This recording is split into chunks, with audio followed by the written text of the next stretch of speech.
It's summer here at Minster Abbey, so we're really busy in the garden. I've been working in the orchard, dealing with the apples and also the mulberries. A few years ago we nearly lost our mulberry tree. It's a very ancient tree, but unfortunately it was leaning on an ancient wall. So we had to get the tree surgeon out to look to see what could be done. And he cut the mulberry tree right back. But what happened was the old trunk was left and the mulberry tree has sprouted out of the trunk, which is amazing. Mulberries are very special to me because when I did my living, that was before I entered the monastery and when I was discerning, one of my jobs while I was doing a month's living was picking the mulberries. So every year as the mulberry season comes round, it reminds me of that time. Myself and Sister Mildred often pick the plums together. We've got a huge tree and it's cherry plums, so they're not quite as nice as proper plums like Victoria plums, but they're still pretty nice.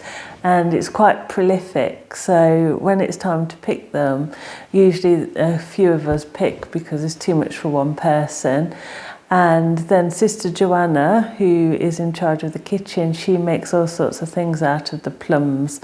Sometimes we have stewed plums, she makes plum juice, we have plum fool, and then the ones that we're not able to use at this time, then we freeze them, and then throughout the winter when we're not getting fruit and vegetables coming in, we can eat the produce that's been produced in the summer.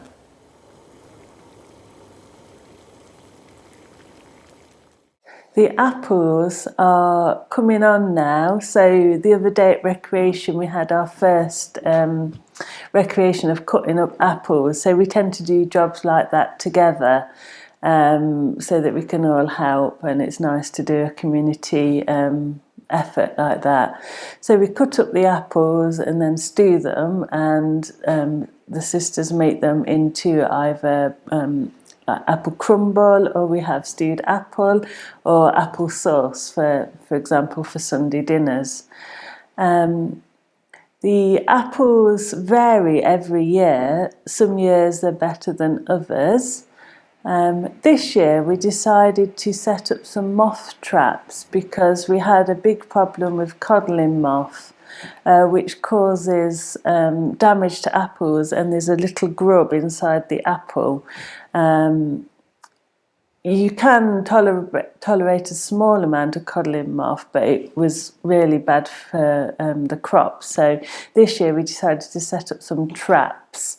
So they're pheromone traps and they emit a scent that is attractive to the male codling moths, and they get caught in the trap, so they're not able to fertilise the eggs of the female. So hopefully the apples will be a bit more worm-free this year. Summertime in the vegetable garden and the orchards is very, very busy. We get lots of produce coming in, lots of weeding to do. In the orchard there's a lot of summer pruning to do, and you have to check every day to see what apples have fallen and sort them out to ones that can be cut up and ones that need to go into the compost.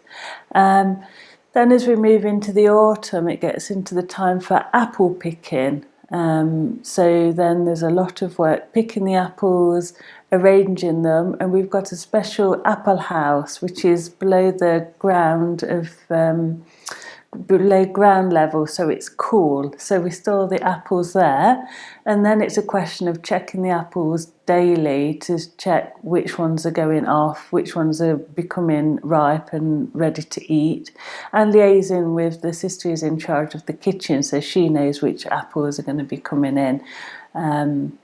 Then as we move into the winter time, then there is winter pruning to do in the orchard. I've been very, very lucky or blessed to have Dan, the husband of one of our oblates, who is very skilled at pruning apple trees, so he's done a lot of the pruning for me over the last 2 years.